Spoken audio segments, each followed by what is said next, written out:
people are intimidated by you. People are intimidated by your mission. Why do you think that is? Because black people have been cooning for 50 straight years. Ever since Dr. King's assassination, April 4th, 1968, 50 years ago, now 51, this coming April 4th, black leadership has went from agitation to accommodation. Up until 1968, it was all about fighting the system. After 1968, it has been all about joining the system. We went from protest to politics. Up until Dr. King's murder, if we wanted to change or bring something to the black community, we fought, we agitated, we protest, we demanded, we disrupted. After Dr. King's murder, because black leadership became extremely intimidated and afraid of what can happen by being unapologetically African. So as a result, black leadership took a turn for the worse, and they said, listen, I'm not into getting killed for black folks. I mean, I love black folks, but I mean, look what they did to Martin. Look what they did to Malcolm. Look what they did to Medgar.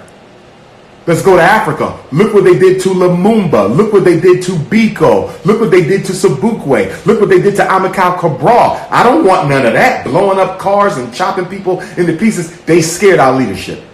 They scared our leadership. And so the leadership, in turn, to stay relevant, had to lie to the people.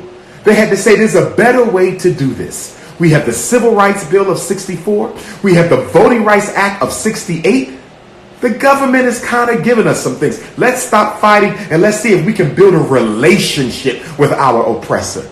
Name me a people in human history who have ever been able to build a relationship with their oppressor. But Jesse Jackson, Al Sharpton, the NAACP, the Urban League, the Congressional Black Caucus, they have managed to exist by building a relationship with their oppressor. And central to that relationship is allowing their oppressor to finance their agendas.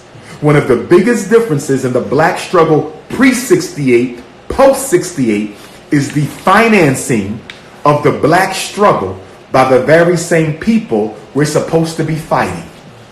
That's a contradiction. So black leadership has never been the same, and the black community has never been the same. In a new, more sophisticated black bourgeoisie has been created that is unaccountable to the black masses for its behavior. And black leadership is no longer about articulating the demands of the black community. It is more about simply getting a seat at the table and speaking to black people's concerns without actually delivering tangible goods, access, services, and programs. When you look at most national black leaders, they are ambulance chasers. They look for the hot issues in the black community to do what? Stay relevant. Why is it important to stay relevant if you're not making a difference? Because staying relevant guarantees me national television time. That guarantees me CNBC. That guarantees me ABC. And why is it important to be on TV? Twofold. Partly because it feeds your ego. And secondly, it signals to the white power structure that I am the head Negro in charge. As such, the white power structure will seek to do what? Financially appease you as a leader so that you never come out publicly against that corporation. This is how Jesse and Al and others, and I'm only using them metaphorically. I have nothing against them personally, but they're the two best examples of this. Build your name amongst the black community, and then you sell yourself to the white corporations. Not directly, but by showing them that if you upset me, I can rouse up my community. So if you want me to keep my community dumb, deaf, and blind, you better guarantee a steady stream of revenue from your pocket to mine. Black leadership is no longer a calling. It is a business. It is HNIC Incorporated. You know, there was something I heard you say, and today there's a number of performers. We're looking now to celebrities now to be our spokesperson of our issues and etc. And I heard you say something to the effect about performers and their ability to affect change. What do you think about that? Let me explain that. How did mainstream non-elected black political figures achieved prominence. They achieved prominence only because the blacks who we elect to city council, the mayorship, state rep, U.S. rep, state senator, U.S. senator, alderperson, whatever you name, those who are officially selected to represent the interests of the black community have failed us. So they created a vacuum into which the black preacher can step in and assume that role. Opportunistic black leaders can step in and assume that role. So the only reason why Jesse and Al became popular is because mainstream elected political black leadership has done nothing for the community but exploit it. Now, you bring up the athletes and the entertainers, the black celebrity class. Why are they the spokespersons now? For the exact same reason. Just as opportunistic preachers in community organizations, community leaders stepped in to fill a void left by the politicians. Well, guess what? In the post-Barack Obama era, where police genocide is running rampant, national civil rights organizations don't have an answer for police genocide. The National Action Network has no answer for police genocide. The Rainbow Coalition has no answer for police genocide. So do you know what that means? That made Jesse and Al irrelevant, because voting doesn't stop police from killing kids. So guess what? Young black folks in the post-Obama era said, we've had enough of Jesse and Al, because voting isn't the answer to police genocide. So they got pushed to the side. So once again, you have a vacuum. And the white power structure never wants a leaderless black America. Why doesn't the white power structure want a leaderless black America? Because if you have a black America without leaders, then naturally, organically, they will grow up from the people. We don't want Dr.Umar Johnson becoming the national leader for black people. He's not a Mason. He's not an Elk. He's not a Shriner. He's not a Kappa. He's not a Q. He's not an Alpha. He's not a Sigma. He's not an Iota. He's not a homosexual. He don't belong to no cliques. We can't control that man. White people didn't pay for his college. White people don't own him. White people didn't save him. We have no control over that man. You see? So what we have to do is pick our leaders. Since we don't have any politicians they respect, we have very few national black leaders that they respect, because they have basically capitulated to the power of police genocide. There's a vacuum. So guess what white power has done? We're going to make rappers the spokespersons. We're going to make actors the spokespersons. We're going to make comedians the spokespersons. We're not choosing them to speak for us. This is white power. And why do they prefer an entertainer? Because entertainers are rich. They are comfortable. They cannot make white people mad at them or they lose money.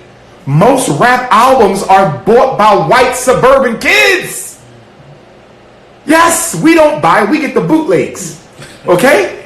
Hip hop is a white industry. It's controlled by whites and it's patronized by whites. We go to the concerts, but white people buy the music. Oh yes, go to any suburb and you will hear it thumping out of their father's $600,000 Mercedes. You see? I've heard it. So they prefer the celebrities because the celebrities will never get out of line, because they're too comfortable financially and they depend on white people liking them to be successful. Someone who depends on white approval can never be a leader of black folks. Why?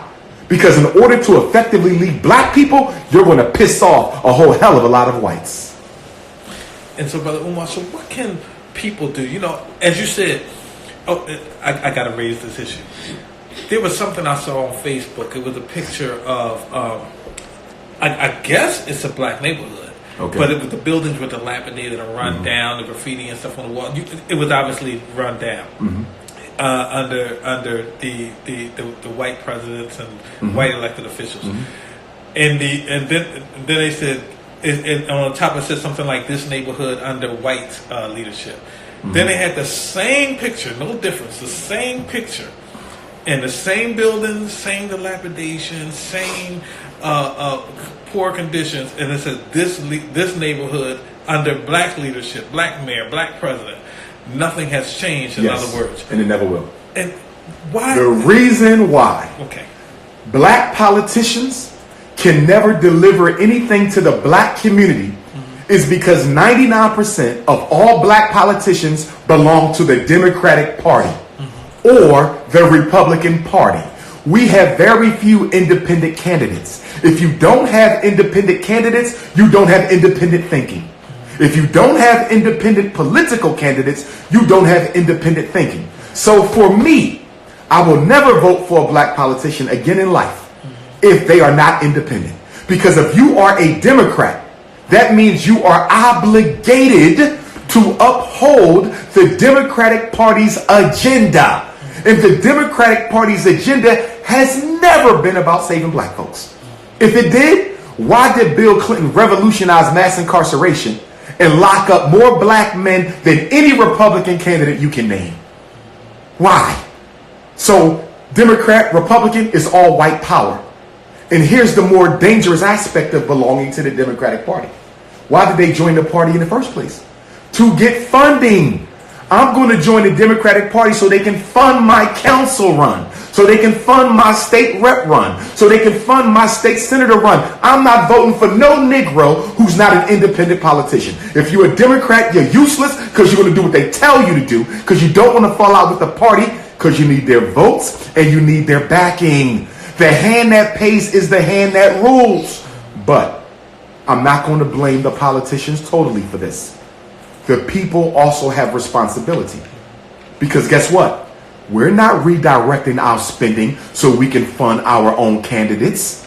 We're not redirecting any of that $2 million a year Air Jordan money. We're not redirecting any of that $4 billion a year liquor and booze money. Black women aren't redirecting that $16 million a year perm and weave money. You see? So we are as responsible as the politician, because until we say to the politician, I need you to be independent and I'm going to finance you. What's the name of the current mayor of Philadelphia right now? What's his name? Mayor Kenny. Jim Kenny. Okay, Mayor Kenny. Let's say you want to run against Mayor Kenny. He's an incumbent. He got a lot of white power behind him. I have to come to you and say, listen, brother, if you want our vote, you're not Democrat, you're not Republican. The only master you got is God in your race. You will not be a slave to the Democratic Party. How much money do you think you need to outseat Mayor Kenny? And then you're going to say, Dr. Umar, when Mayor Kenny ran, he won off $2 million. I'm going to need twice that because he's an incumbent. I need radio promotions. I need TV. I'm going to put an election office in every ward in Philadelphia. I'm going to get a street team. I'm going to pay these kids to go door to door and put my propaganda in everybody's mail slot. On election day, I need to rent 20 cars so we can get the get out and vote push. I'm going to host my own town hall debate with the mayor that's going to ask the questions that nobody else is going to ask him. I need $4 million to do this. And most money goes to media, right? We're going to give you that money. So when you win, you don't owe the Democrats nothing. You don't owe the Republicans nothing. But guess what? You don't owe the white teachers nothing. You don't owe the white police nothing. You don't owe none of the secret societies nothing. And you don't owe none of the sodomy tribes, the secret gay movements in Philadelphia. You don't owe them nothing either. You follow me? We need you to be able to only be concerned with one thing: the best interest of your people and staying alive. That's it. That's how you run an election. Now, my question is, show me a neighborhood in America, not just Philadelphia, but in America where that is being done. Nowhere. All black politicians are rented out by the Democratic and Republican Party to exploit their own people. We don't have independent politicians because we don't have an independent political finance system to keep our own loyal to our own. So tell me what could be done. Like the average person listening to this and they're saying, Yes. wow, you know, that sounds good, but what can I, little me, what can I do? What would your answer be? The Honorable Marcus Messiah Garvey, greatest black leader of the 20th century, the only man to organize 15 million Africans without a penny from the white man and without an internet, airplane, or social network, said the greatest weapon used against the Negro is disorganization. By yourself, you can do nothing. But together, we can do everything. There's an African proverb, sticks in a bundle are unbreakable. Alone, we just sticks. In a bundle, we are unbreakable. And we need that bundle to be set on fire in the name of African revolution and liberation. What you can do is unite with other Africans. Nobody can do this alone. Dr. Umar can't do it alone. As the late, great Kwame Ture Stokely Carmichael said, the leader may lead the revolution, but it is the people that makes the revolution. There is no revolution without the people. So until we get the people, we can't get free. That means what? That the most important revolution in the black community, globally now, because we don't know no borders. That's Pan-Africanism. There's no borders. I don't see no border between Pennsylvania and New Jersey. I don't see no border between Pennsylvania and Maryland. I don't see no border between Pennsylvania and Delaware. I don't see no border between Black America and Black England, Black America, Black Africa, Black America, Black Caribbean. I don't see no borders. One race. Now, before you can have an educational revolution, family revolution, economic revolution, political revolution, you got to have a psychological revolution. What did Dr. Carter G. Woodson say, who was a friend of Mr. Garvey's and a contributor to the Negro world? If you control a man's thinking, if you control a man's thinking, you need not worry about his actions. By virtue of controlling his mind, you know what he will do. And if he needs to go to the back door, he need not wait for you to tell him. He will go on his own. And when he gets to the back, if there is no door, he will make one. That's what the inferiority complex has done to black folks. For example, I just learned that Lee Daniels from Philadelphia, right here, creator of Empire, has a new movie coming out called Pimp, starring Keke Palmer. She's a lesbian pimp. The trailer's on YouTube. He just came out last week and said he wants to put out the first black comic book character who's gay. And it's based off of a boy who became famous on Instagram calling himself Super Bitch. You can look all this up online. It's a boy called Super Bitch.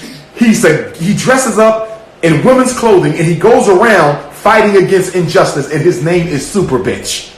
Lee Daniels wants to turn that into a movie. Why do I have a problem with this?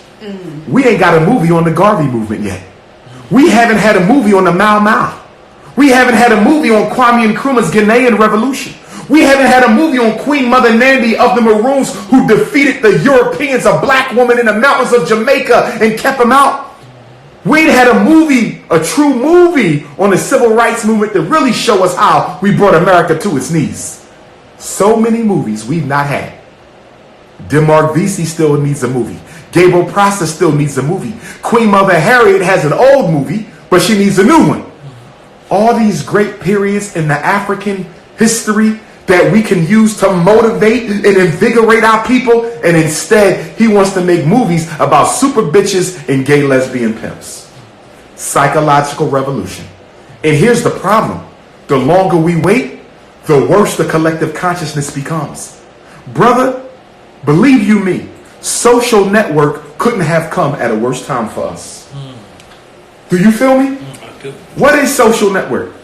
It is an international media platform, absolutely free to its subscribers, that allows you to broadcast whatever you want to the whole world, no matter how disrespectful it is, no matter how degenerate it is, no matter how untrue it is, unfiltered.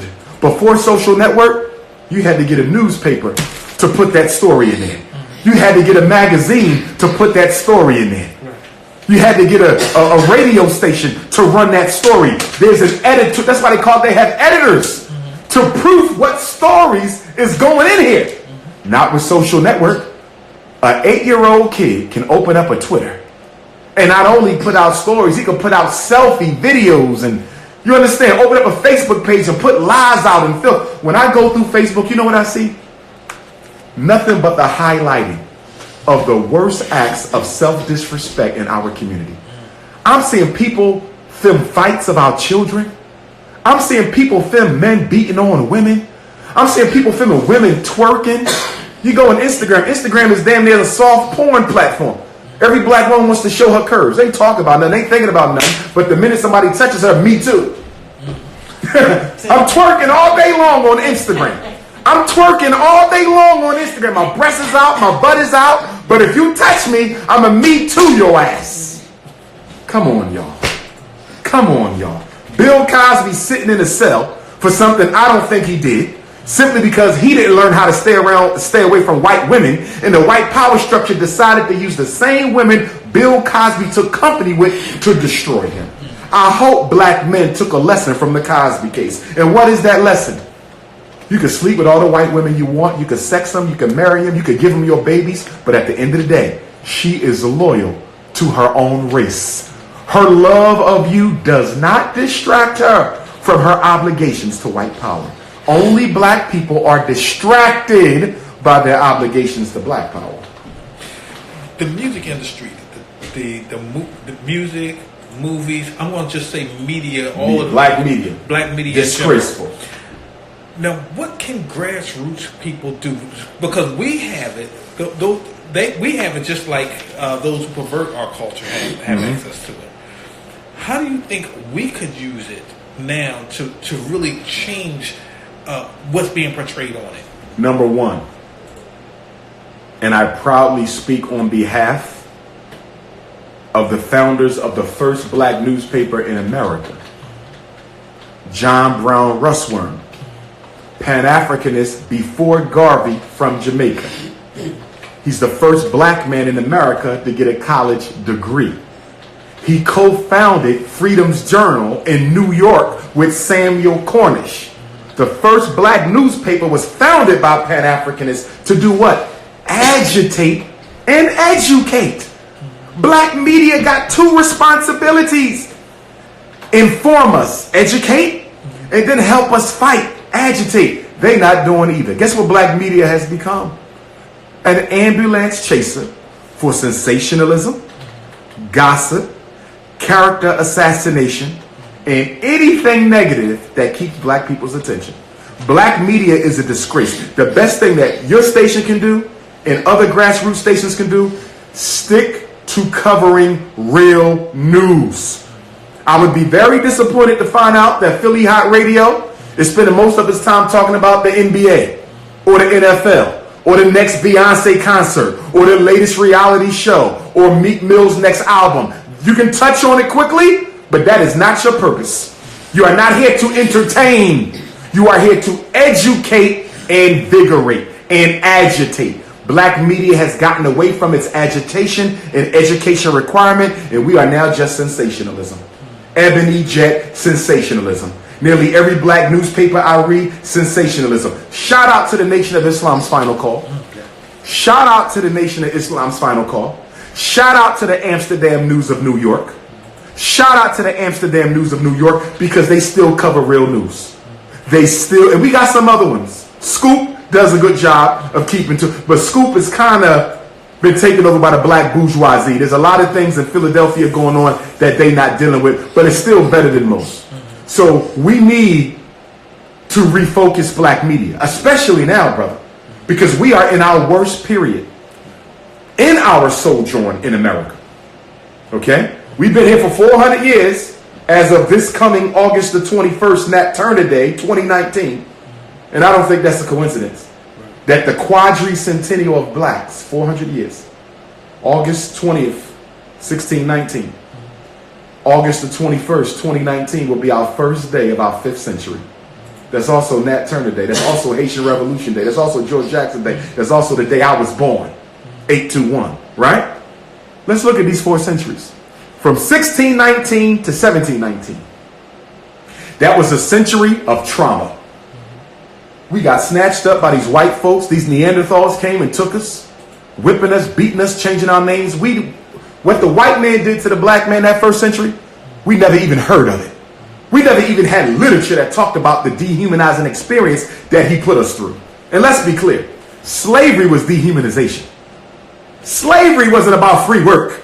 Slavery was about the dehumanization of the African. So that was 1619, 1719, trauma. 1719, 1819, a fight for what? Our humanity. Some of us forget. Before we could fight to be free, we had to fight to prove we were people. We forget it.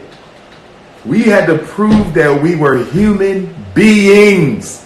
We're the only people who have ever been enslaved in world history, including the Bible and the Quran. We're the only people ever who were stripped of their humanity during their enslavement. So 1719 to 1819 was the fight for our humanity. 1819 to 1919 was a fight for what? Liberation. Take the chains off. Civil War, Nat Turner, Gabriel Prosser, Denmark Vesey, Haitian Revolution, the birth of Elijah Muhammad, the birth of Marcus Garvey. You see. And then 1819 to 1919 to 2019. This 100 here, we got to break it up into two parts. We got to go from 1919 to 1968. Are you following me?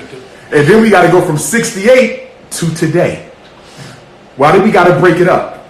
Because the first half of the current 100-year epic, 1919 to 2019, right, began with Garvey. 1919 is the height of Garvey in America to where we at today. In the middle, you got Dr. King, right? We began the 1900s with the same strength and focus that we ended the 1800s. Oh yes, we was on a mission. Civil rights, fighting Jim Crow, the Garvey movement. We was good. Dr. King, civil rights, voting rights, we kept it. And then all of a sudden, the white man, the United States government said, we got to do something about this. They're coming too far, too fast, demanding too much. And they got with the Italian mafia, and they orchestrated a chemical drug war against the black community. And you know, I was going to go there. That we have not recovered from yet. That cocaine that he threw on us destroyed our infrastructure because it turned leaders into fiends. It turned pastors into thieves. It turned mothers into prostitutes. It wasn't just the dope, but it was what the dope did as a consequence to the community. But the dope wasn't by itself. Let's break down these last 50 years. And by the way, I'm working on a book called One Step Forward, Three Steps Backward. The history of Black America from Dr. King to Donald Trump. One step forward, three steps backward. The history of Black America from Dr. King to Donald Trump. And Barack Obama is getting the whole chapter to his sellout self. Barack Hussein Obama gets a whole chapter to his sellout self. He was not no hero. He was a wolf in sheep's clothing who took everything black people fought for and gave it to the gays, immigrants, white women. Now, post Dr. King. King is murdered in 68, 1970. What was the first weapon of mass destruction? The deindustrialization of the inner city. What happened in Philadelphia, New York, Baltimore, Durham, Atlanta, LA, Houston, Detroit, Chicago, Milwaukee, St. Paul? What did they do? They came into the city and took the factories out. And then they went into the high schools and took the industrial training programs out. Your grandmother and grandfather, just like mine, I'm willing to bet, did not need a college degree to live a comfortable life. I'm guaranteed that your great-grandparents didn't need a college degree to live a comfortable life. They were carpenters, they were plumbers, they were brick masons, they were welders, they were barbers, they were bakers, they were beauticians, they worked with their hands. And the white man said, we got to put an end to that. And guess why they put an end to that? Because it was the entrepreneur, the skilled entrepreneur who funded King, who funded Elijah, who funded Garvey, who funded the Panthers. They said, where is the power base? Where they getting money to do this? Because we're not funding them. and the FBI said, all these black men and women who got their own little shops and businesses, they funding the black struggle. So they said, okay, we're going to cut that. Kill the factory jobs. Kill the training programs in the high schools. And tell black people if they want to make anything out of themselves, they have to go to college. And as a result of that, for the past 51 years, we've been sending every black child in Philadelphia and around this country to college. And the only thing they're getting is a life of debt to the banks of America. There's over 2 million black people in this country with college degrees who can't find a job anywhere. College ain't helping us. But every black kid who's going to graduate this June out of Philly, guess where they going? College. So they can do what? Debt. They want to get their share of slave debt. Now, when I went to college, I'm a school psychologist. I was the last class of black college graduates where college still has some relevance. You follow me? Y2K, now, these kids, I'm not sending no black kids to college unless you can answer me 3 questions. What are they? Number 1, and these questions are to the parent, not the child. Number 1, did you raise your child with enough self-discipline to finish college if you're not around? Because they'll go to Westchester, Cheney, Lincoln, Millersville. They'll go to Penn State, Drexel, IUP. They'll go to LaSalle. 2 years, smoke some weed, get somebody pregnant, play some basketball, and get kicked out on academic probation. Don't send them there if you know that you didn't raise them with the discipline to finish. Number 2, what is your child going to major when they get to college? Are they going to major in something relevant? Or are they going to get one of these degrees that I'm not quite clear what it means? Right? Your daughter going to get a bachelor's degree in European art history. What job she going to get? Your grandson got a PhD in grasshopper reproduction on the moon. What job is he going to get? Your nephew got a master's degree from Harvard University, magna cum laude, in ladybug sex during the summer. What job is he going to get? We have too many black kids getting degrees that don't mean nothing from prestigious universities. And because the university is prestigious, we overlook the fact that the degree means nothing. So they took the economics and distracted us with college. 1970s was the decade of economic disintegration in the black community. They created poverty. It existed already, but they put it on a whole new level. 1980s, crack devastated the black community. 1990, Bill Clinton, crime bill. Mandatory 3 strikes and you're out. Mandatory sentencing for nonviolent drug-related offenses. Filled up the jails more than any Republican president you can name. Year 2000, Y2K, new millennium. George Bush is the president. And guess what he gave us? Faith-based initiative. Money to black churches so they can shut up, stay out of the struggle, and mind their business. And anyone who disagrees with me, name me a black church in America. And if you want to stick to Philly, stick to Philly. Name me a black church in Philadelphia, the birthplace of the black boule. Because you do know the boule was founded in Philadelphia. This is the heart and soul of a bougie Negro. Name me a black church in Philadelphia that is on the front lines fighting for blacks in miseducation, on the front lines fighting for blacks mass incarceration, on the front lines fighting for blacks police genocide, on the front lines fighting for blacks economic redistribution of the wealth. Name me a church, please, that is doing something of relevance to help black people in America. You can't, because George W. Bush found a way for churches to get grants, government grants for after school and summer and this and that. And because they're getting paid, they cannot be found. Brother Umar, there's one thing, there's one pet peeve. I have many pet peeves. Sure. The government is now, and I hate drugs. Drugs and alcohol to me, it's because it does something to the person. Yes, it does. It eradicates who they are. But now the government is stepping into it, and I'm not just talking about medicinal to those who may have a physical ailment or whatever and need them. I'm talking about now they're contemplating, in some places already legislated, approving recreational drugs, to keep us inebriated. I do not support the marijuana recreation movement. I'm going to tell you why. We know that cigarettes and alcohol kill more people every year than marijuana and hard drugs. More people die from cigarettes and alcohol than marijuana and hard drugs. We know that. I don't have a problem with marijuana use for medicinal purposes. Somebody got cancer, somebody got some other issue, and the marijuana, eases the pain. I have no problem. I'm not speaking of medicinal. I'm speaking of recreation. And my objection has nothing to do with health, not physical health. It has to do with mental health and political health.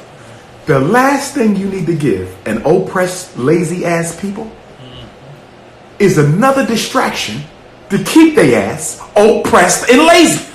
So you got black folks, we ain't got no schools, we ain't got no hospitals, we ain't got no banks, we ain't got no supermarkets, we ain't got no ships, we ain't got no distribution, we ain't got no factories, we ain't got no common sense. And on top of all that, you're going to give us the right to smoke weed all day long? We will never get to where we need to be if you give us recreational drugs. It is a political sedative. In slavery, the master made us go to church on Sunday. He didn't care about Jesus. But in church, they made you sing. In church, they made you clap. In church, they made you pray. In church, they made you dance. Do you know what the master was doing? He was making sure he exhausted all your revolutionary energy. So by the time you had to go back to the plantation Monday morning, you was happy again. He had to get that revolution out of you. He made you drink. You was made to get drunk during slavery to kill your revolutionary fervor. This recreation marijuana movement is a movement to kill the revolutionary passion of young blacks by hooking a whole generation on dirty marijuana. And the reason I say dirty marijuana, you ain't going to sit here and tell me that the United States government doesn't have a plan to taint the drugs that come into the black community so that it affects black men's reproduction and affects black women's reproduction and causes cancer and everything else. If you think the food is killing us, wait 20 years from now when you start seeing the aftershocks of what the marijuana going to do to us. This is part of a bigger plan that ain't got nothing to do with you being happy and high. And another thing, and you wrote a book too on this topic, a very extensive book concerning the medication of our children in schools. And this, many parents buy into it. Oh, yeah. Lord have mercy. What could you say about that? Let me break it down. Lord have mercy. ADD, Attention Deficit Disorder, was created out of thin air by the American Psychiatric Association in 1980. Same year, the CIA dropped off crack. This diagnosis was used almost exclusively on boys. Almost exclusively at schools where they're being taught almost exclusively by white women. But guess what? There's no drug that can make you pay attention. So in 1987, they took ADD and put an H between the two D's. And it went from attention deficit disorder to attention deficit hyperactivity disorder. Why did they add the H? They added the H because there's no drug that can make you pay attention. Ritalin can't make you pay attention. Adderall can't make you pay attention. Concerta can't make you pay attention. Metadate can't make you pay attention. No drug can force you to learn about Christopher Columbus, Ellen Keller, or Anne Frank. Okay? So they said, we're going to make everybody hyper because the drugs only do one thing: disrupt natural brain activity to calm down the central nervous system. So today, if your child just don't pay attention, he ain't hyper, he just don't pay attention, he still gets labeled ADHD to justify the medication. A $30 billion industry, all of which companies are publicly traded on Wall Street. Listen, there is no mental health in America. There's no mental health. There's only mental hustling in America. They make up labels because the labels equal money and it equals stock return for their investors. Here's the question I got for white America.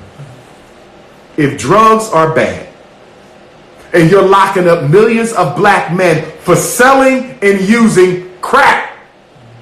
If it ain't good for adults, I'm assuming it ain't good for children. So why is it that you will lock up a black man 5, 10, 15, 20 years for selling crack, but you will take the same crack that sent his father to prison and you will give it to his son right here in the public schools of Philadelphia and call that crack Ritalin, call that crack Adderall, call that crack Concerta, call that crack Metadate, call that crack Cycler, and give it to the boy whose daddy got locked up for selling it, but you'll give it to his son so he can sit still long enough to be miseducated by lazy-ass white teachers who don't give a damn about whether your son learns or not. That's why I titled my book, Psychoacademic Holocaust. This is an extermination. And parents are being made to buy into or being seduced. They're being seduced. I love that word. There you go. They're being seduced. Because when you go to the school about your child, they're not going to tell you that Ritalin kills the brain cells. They're not going to tell you that Metadate will mess with your son psychologically. He might start hallucinating. They're not going to tell you that these drugs mess with your organs, stunt your growth, cause tic disorder, psychosis, depression, suicidal thoughts. They're not going to tell you none of that. Well, we have some medicine for you. It has worked wonders for other boys in our school. And the mother, single, 4 kids, 3 kids. Most black kids are raised by the mother.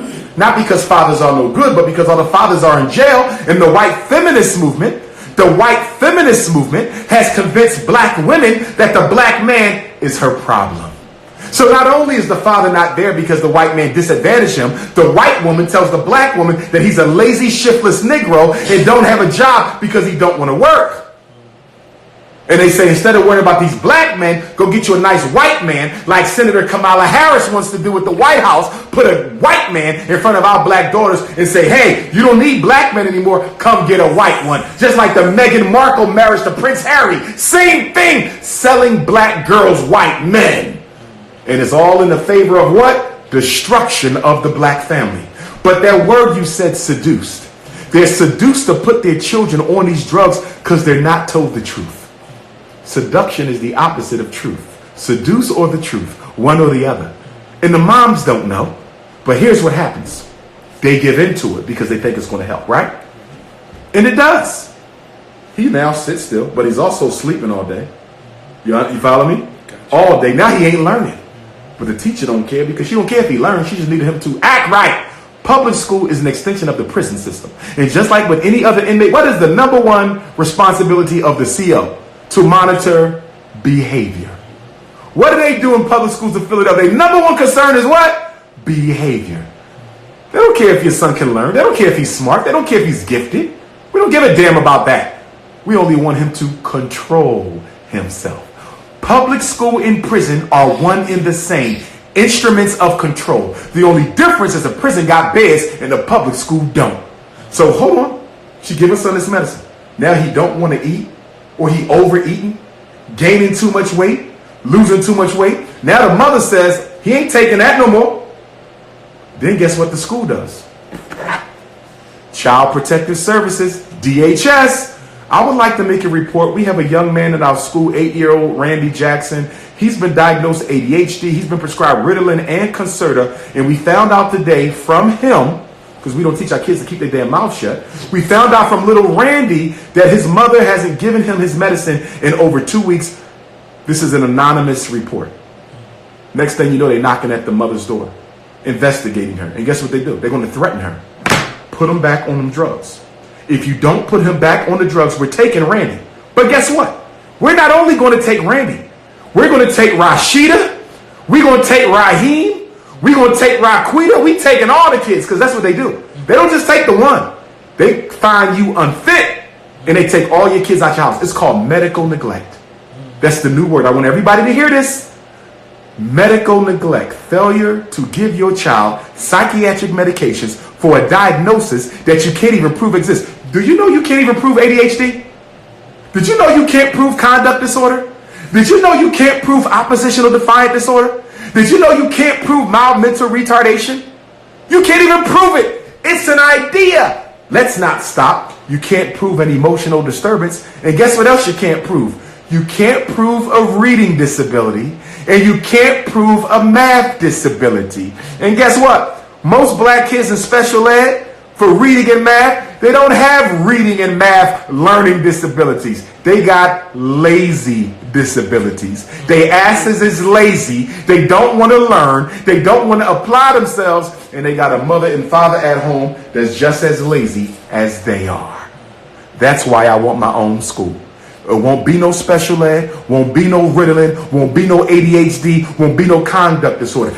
So then parents say, well, Dr. Umar, if you're not going to have special ed, if you're not going to have a program for the learning disabled, if you ain't going to get an ADHD boy's medicine, how are you going to deal with this? Real simple. For the ones who can't sit still, we're going to work their ass so much they'll be begging for some downtime. You understand? Because we black men. You understand? We know how. Oh, you don't want to sit still? Come. We're going to clean up the whole neighborhood tonight. Oh, yeah. Oh, you over there? You got a reading disability? Well, I got good news for you. Your ass come to school on Saturdays, too. You got a math disability? Your ass is in school right after church. After white Jesus, you got these white textbook pages. And how much you want to bet? After 2 weeks. After 2 weeks, I promise you, I won't have a reading disability. I won't have a math disability. I won't have no damn mild retarded kids. There won't be no ADHD, no conduct disorder, and no dope. Because the hustle that our kids run on their mothers, they will not run it at the Frederick Douglass, Marcus Garvey, RBG, International Leadership Academy for Pan-African Excellence. Our motto is, we have been average too long. It's time to be excellent.